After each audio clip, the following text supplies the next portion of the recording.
I even read the 1919 paper that Freud wrote on the uncanny, which is where essentially the framework for why we are scared psychologically as a Yeah. portion of study comes from. Read that entire thing.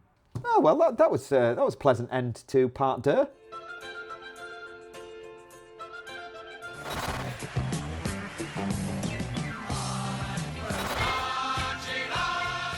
Welcome to Buckets and Bubbles, part deux. Hello The again. Leeds files. So part deux, as said, is the Leeds files. So let me kick off before we talk about the Leeds games. Let me start with the Leeds social media. So this is what was happening with Stack. He did this, which is the Black Cats, him as a witch. There is bats in the background in the sky. What I will say is there doesn't look to be any drugs references, apart from the fact he's flying. He's high. That could well be. Yeah. I do quite like it though. He's got the little black cat on his shoulder and his little witch's hat. So that's quite nice. But yeah, he's high and he's flying. So there is, it still sort of works. That was Sunderland. What was next? Liverpool. Oh, I liked Liverpool. And it's probably only because I've been watching It Derry. I don't know whether you've seen It Derry. No. The origin story of the Pennywise the clown and what have you. Oh yeah. Yeah. I'm not into those sorts of films, but I did quite enjoy that series. So we've got Stack with his little red balloon, his yellow cape. I'm not sure what the yellow cape is. Not sure. Does Pennywise wear a yellow cape? Anyway, No. And what I assume is Pennywise in the background. Again, I'm not really sure how that relates to Liverpool. Other than the balloon's red, I don't know. Maybe I'm missing something there. Or maybe he's just still off his face. Probably. And then finally we had Manchester United, which once again I'm not really sure about this one either. So we've got Leeds United versus Manchester United. Basically, it's a fruit machine. With a football, obviously, and Stack and the Red Devils and some dice. Yeah. Don't really know why. Again, unless I'm missing, is it gambling on something? Bar, jackpot, spin? I don't know. Maybe. Weird one. Once again, he's just off his face. But yeah, so that was Stack. Yeah. He did a few other things which were quite interesting, I thought. He did, after the Manchester United game, just a picture of him, sort of almost a bit bull-like, sort of breathing into the crisp winter air. Feeling bullish about the draw. That is entirely possible. Yeah. He did this which thing, which was him, I think, in his house, dressed as a pharmacy receipt. Dressed as a pharmacy receipt. Yeah. So again, there's a slight drug reference there, I suppose. Yeah. Dealing. And there's sort of a geezer pointing at him. Yeah. This was Stadium of Light. It was the train looking out of the train door. Coming soon, poster, Sunderland versus Leeds. Quite liked that. Along the bottom, it's like a film poster. Match day number 18, etc., etc. I like that. That's quite nice. Quite a simple one, using what a lot of the teams do with the montage of players, especially with the Liverpool game from the past, with the 2026, because it's New Year's Day, with the fireworks there. That was quite nice. They did quite well with that.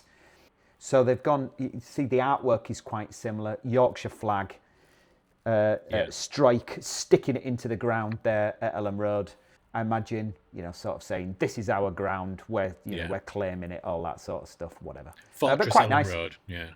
Yeah, but they've also taken a bit of a leaf out of the West Ham YTS book on that one, because we've got sort of an arm there, almost in shot, just dirtying the shot slightly. Yeah. So I quite like that. A little bit out of focus, maybe.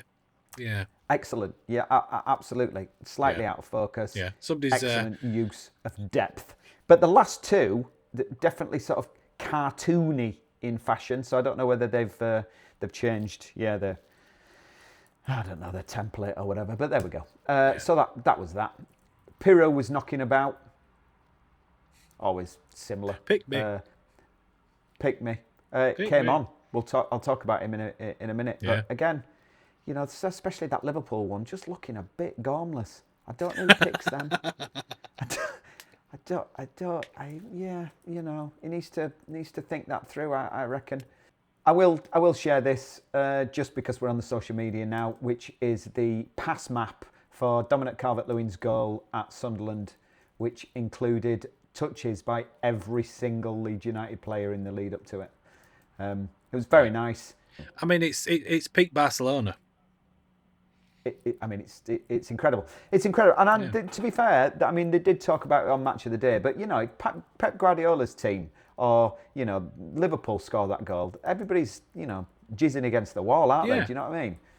And it's like, I'm being slightly facetious by saying pink Barca, but it's like, that's exactly what they were doing and what they would celebrate. So why not? Do you know what I mean? Yeah. And just a little graphic there again of Dominic Calvert-Lewin's goals. 1, 2, 3, 4, 5, 6, 7, 8.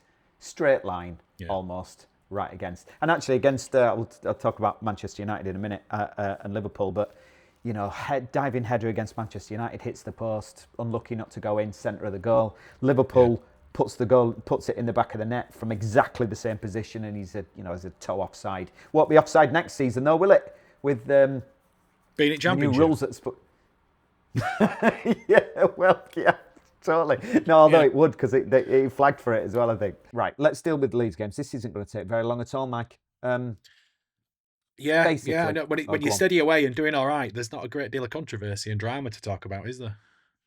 Unbeaten in 7. So it's, you know, that's keeping you up. That's the thing, you know? It's exactly what you need to be doing. Points away and points at home. It all adds up at the end. I think it's only only 2 wins and 5 draws, and so it's a lot of draws. But you know, but there's no losses though. Yeah.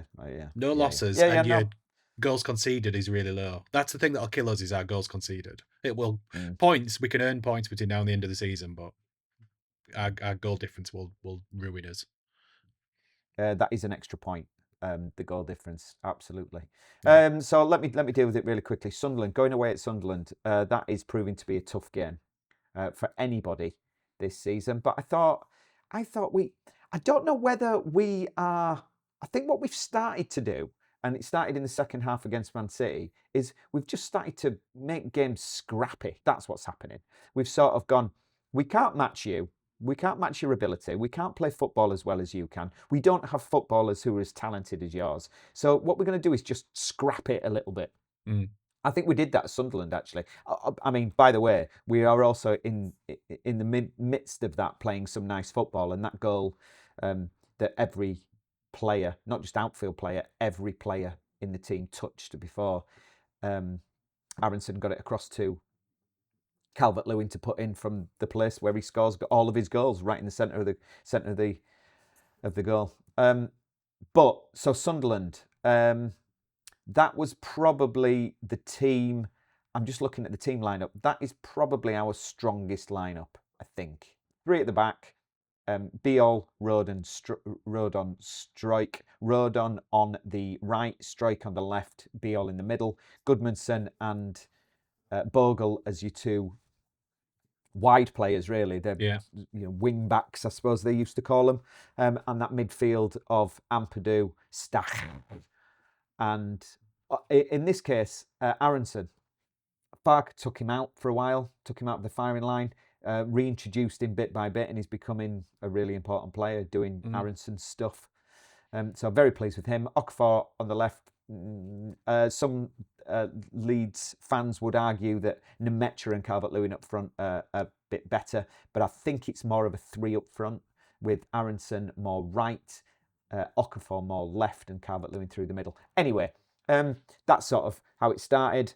1-1 draw, that's fine. Happy with that away at the Stadium of Light. Not a great game, but it was quite entertaining to watch, I suppose. Yeah. I mean, just looking at the stats, it was possession. Leeds had but it was only within 10% of the possession. More shots on target, which is entertaining, I suppose. But yeah. Yeah.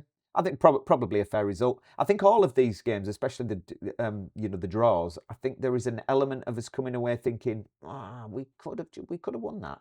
Quick turnaround, Liverpool.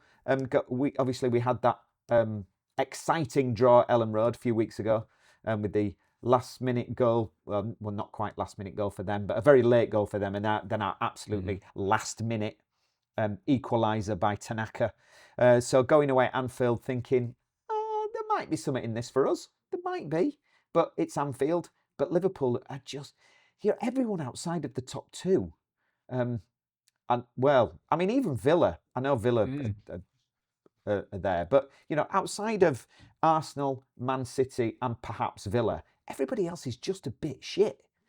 God knows what's going on at Liverpool, because when you look at the amount of money that they've spent, the players that are there, you're sort of going, why? How are you not beating us comfortably? Yeah. And again, I think it's just because we make it dirty Leeds. Although I don't think we're particularly a dirty team. I think we just scruffy it up a little bit. It's that idea of just kind of, backs to the wall and just, take the beating where you need to. But yeah, I mean, they missed some opportunities, did Liverpool. Although in the second half, they didn't offer that much, really. They sort of ran out of steam a little bit. And Calvert-Lewin, that offside, man. It's like, I mean, it is offside. I'm not complaining about the offside. He is offside by a toe. It's like you were saying before in a game a few weeks ago that if he wore a size 10 instead of a size 12, he's onside. Yeah, it's one of those, I think, where was it even Liverpool? I don't know what match it is, but they gave it in favour of Liverpool. But they said, and he was offside according to the letter of the law, but they said it was within tolerable margins. And it's like, well, that's just a random application of the rules then to benefit one team. And it's just... So apparently, the lines that they draw in the Premier League are wider than the lines in the continent or whatever it is. So they give more tolerance, like you've just said, to the attacking player. I'm all for that. But, I think it should be a percentage of the player's mass. So I think it should be more than 50% of the player needs to be ahead for that to be an advantage. I think because you're going to get, like, you give the example a few weeks ago of was it Bamford when he was pointing to where he wanted the ball offside? Yeah. And it is. It's like the difference of a size 12 to a size 10. That shouldn't be offside. When they draw the lines and all that sort of shit, it is about a part of the body that you can score with, isn't it? So when Bamford had his arm out, it wasn't his arm; it was the sort of the sleeve shoulder or whatever. Yeah. But I think they work on the sleeve of a short sleeved top, whatever. So it's round about here. And he was offside because that was just ahead of because he was pointing. However, in the Liverpool game, and this is really the only thing I want to talk about. The thing about the Liverpool game was Ampadu. So Ampadu got a booking in the Liverpool game, and because it was the last day, was it the last day of the yellow card accumulation? For the suspension, things? Yeah. So because he got a booking, he misses the game against Manchester United, which is a pain in the arse for two reasons. First of all, we need him in the middle of the park. He's the captain, he's the most important player, and we missed him against Manchester United. But it was that part of the arm that he used to control the ball. Now, the foul is given against him because he sort of leans into it. But I think when you watch that, the ball is hitting him on that part of the arm where I don't think if he scored with that, I think the referee probably blows up and says, no, that's handball. But I think VAR overturns it. I think VAR looks at that and goes, no, it's hit his sleeve bit, not his arm. Yeah. But the problem is that VAR can't get involved in the yellow cards. So the thing was, the referee's looking at that handball and going, it's a handball, which I don't think it is, by the way. It's a handball. But not only is it a handball, it's a booking. So, hang on a minute. It wasn't a definite handball. So it can't be a booking because what you're saying is he deliberately handballed it. The ref could go get bollocks for that because that meant that he misses Manchester United, and I think that's a It's a massive miss for us. And I do think against Manchester United, I think if Ampadu is in that side, I think we win. I don't think it's a draw. I think we win it. Because the thing about the Manchester United game, which is the one that's most fresh in my mind, also against Liverpool, quite early on, Rodon got injured. So Rodon went in for attack. He went to clear a ball, and the Liverpool player came across, and he wasn't late. It wasn't. I don't think it was a free kick, but it was one of them where the player clears the ball and then kicks the other player, and he rolled over on his ankle. So when you watch it in slow motion, you go, "Oh, it's one of them." You know, when you stand and you go, "Ah." Yeah. So that happens, and he's struggling a little bit. Excuse me. And then about 5 minutes later, exactly the same thing happens again. And then you're going, oh, shit. I mean, he's really struggling at that point. And actually, he should have gone down, and they should have stopped the game and got him treated and changed it, because what almost immediately happens after that is we concede a goal. And I think if they'd have made the substitution, I don't think we concede that goal then. I'm not saying we wouldn't have conceded another, but I don't think we concede that one. It's on his side at the near post. So that's a bit of a pain in the ass. So we've lost, anyway, so for Manchester United, we've lost Ampadu because he's suspended. We've lost Rodon because he's injured. We've also lost Bogle. So you're looking at 3 massive important parts of the spine of the team that are missing. And also players coming in who we're just not too sure of. Bornau, we've not seen anything of, really. Justin James, not really seen that much of him. But both of them against Manchester United and in the second half against Liverpool, superb. So in a strange way, because of suspension and the injuries, we've seen a little bit more of the squad players who actually we're now sort of going, well, as backups, yeah, you know, they're not too bad. They're all right. Now, Manchester United, I've never witnessed an atmosphere at Ellen Road against Manchester United as poor as that one. 12:30 kickoff, people back to work maybe the next day, just cold, you know what I mean? Just a bit miserable. And it was just, I mean, the game was shit, so there was nothing really to get excited about. Manchester United were down to the bare bones. You know, I mean, under Amorim, we now know he's gone anyway, but they're a bit shit anyway. But you're sort of looking, you're going, oh, you know, Aronson does what Aronson does. He battles for every ball, he gets the chance, slots it away really well. That sort of gets the atmosphere going a little bit, but then they score 2 minutes later. And it's like, oh, right, okay. And then it just sort of plays out. Oh, Pirro. Pirro comes on for a little cameo. And he almost, so where I sit, I had a really good view of this. The ball came across to him and he hit it first time and sort of tried to curl it into the sort of top corner. Landed on the top of the net. And I just thought, oh, first touch against Manchester United, that would have been amazing for the lad. He could have looked as gormless as he wants for the rest of his life. If that You'd forgive every single kind of pleading social media post forever. Please play me because of that. 100%.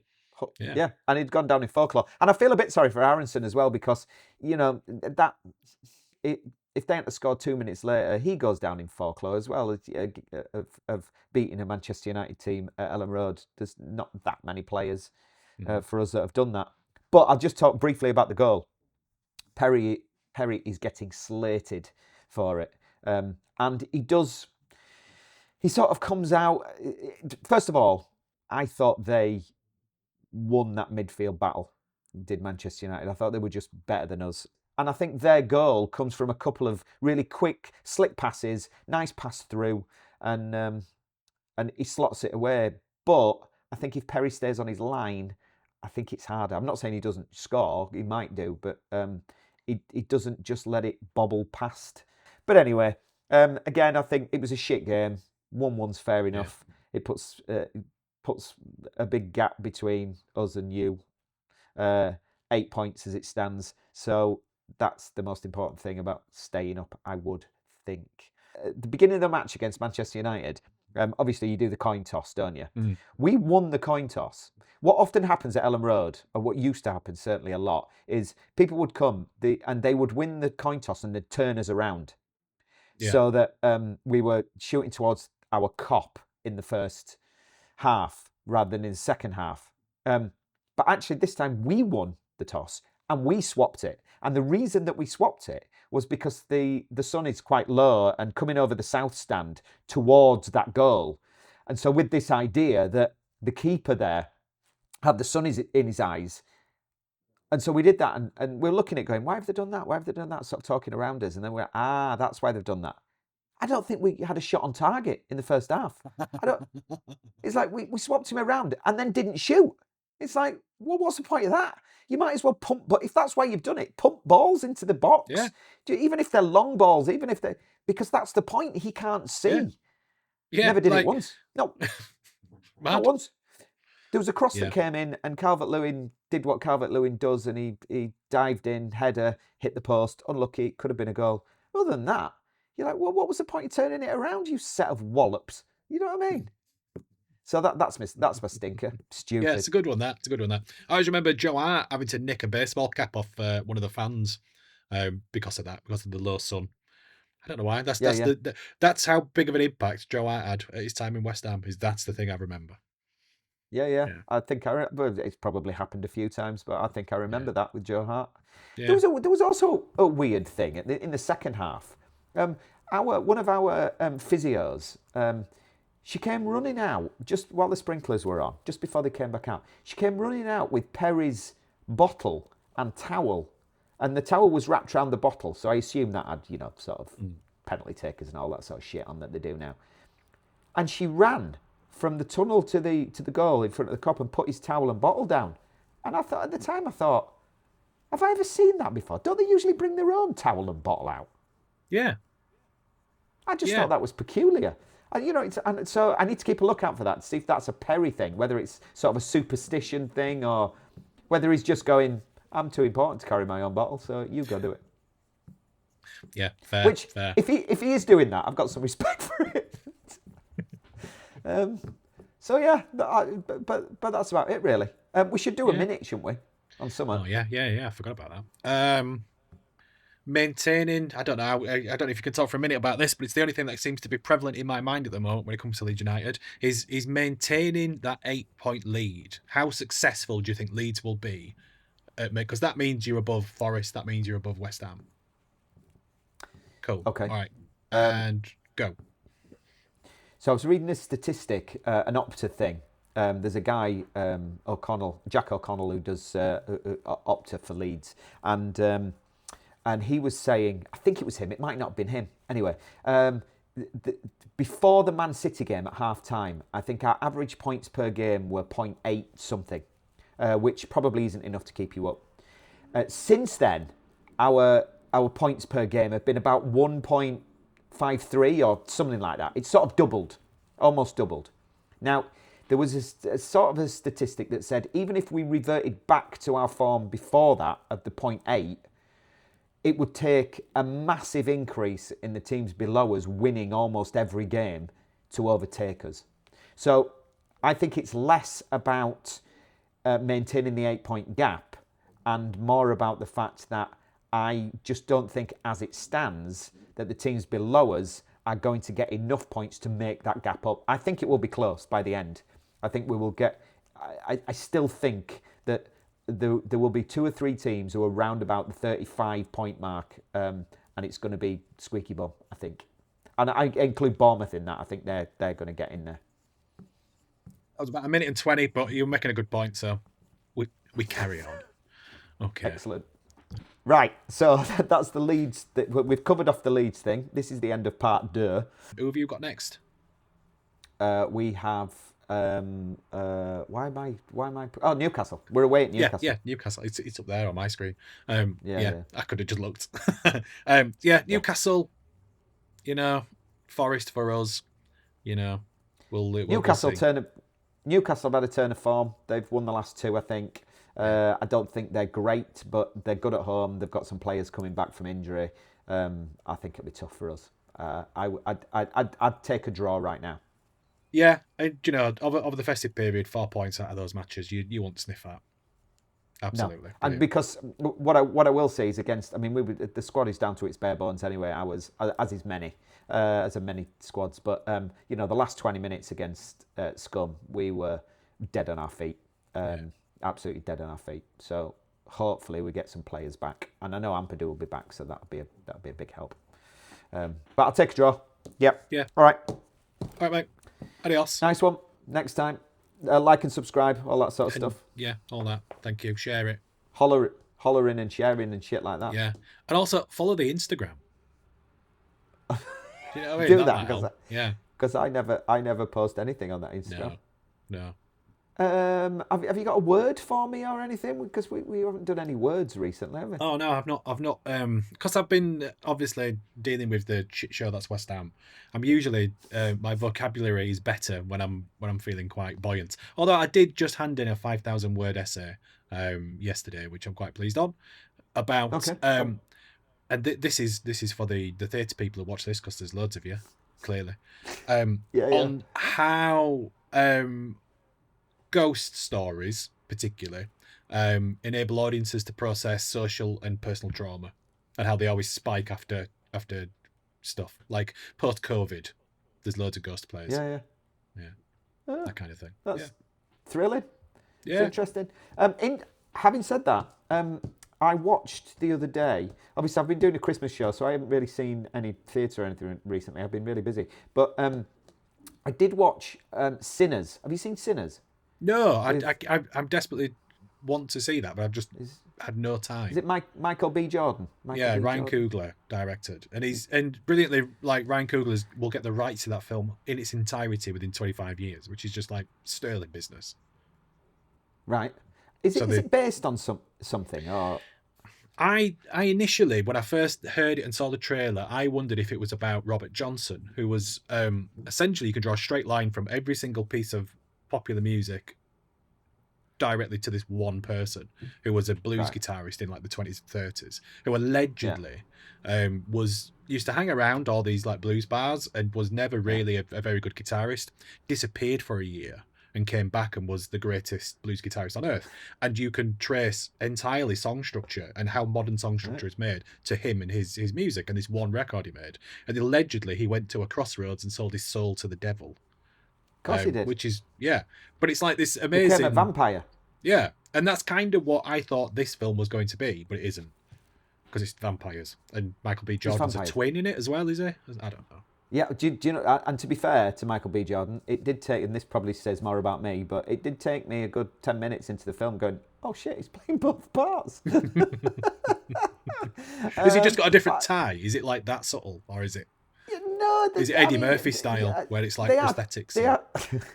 No. They are twins, but they do have slightly different characteristics. So fair play to him as an actor. I mean, you know, I'm sure I'll watch it again and go, how did I miss that? But it's a good performance from him. They're talking about it for Oscars. Yeah, I don't think that's ever going to happen. I don't think it's going to happen. I mean, the thing is Ryan Coogler, I think, has demonstrated his ability as a writer-director over the last 10 years. And, you know, he's done the Marvel thing. He did all the Wakanda stuff. And I think it's about time that he maybe got some plaudits. And this is maybe the vehicle to do it, which I think would be great. And especially Michael B. Jordan as well. Fair play. He deserves it. It's kooky. Yeah. It's kooky. It's weird as fuck. You know, there was parts where I'm watching it going, I don't know what I'm watching. I don't know what this is. I don't know what kind of film this is anymore. Yeah. But it's interesting. I enjoyed it. I know lots of people it maybe enjoyed it. But speaks to the idea of that kind of the gothic fiction and post-trauma of the Americans in the Academy are feeling quite beaten by the current administration, and maybe something like that will just give them. That's the thing that they latch onto, rather than just it could be. You know, the bullshit. But also fits into, you know, what you were saying about sort of ghost stories and all that, you know, kind of, yeah. Anyway, interesting. There we go. We got a little bit of culture at the end of... I even read the 1919 paper that Freud wrote on the uncanny, which is where essentially the framework for why we are scared psychologically as a portion of study comes from. Read that entire thing. Oh, well, that was a pleasant end to part deux. Hot Shots Part Deux. I keep that's been in my head all the way through this. Hot Shots Part Deux. Yeah. Or what was the other Part Deux? What wasn't the Joker? Wasn't that a Part Deux as well? Folie à Deux. Folie à Deux. That's what that was. Okay. Folie à Deux. which I think means like unreal, something like that, or something. I don't know my French. That's 2 hours of my life I'll never get back. Yeah. I enjoyed the first Joker film, I have to say. I didn't mind that. I didn't particularly enjoy the second one. Anyway, it's not a film review podcast. That's not what we do. No, we deal with drills and cats. Yeah. Yeah. Enjoy the rest of your day. Thanks. See you later. Adios.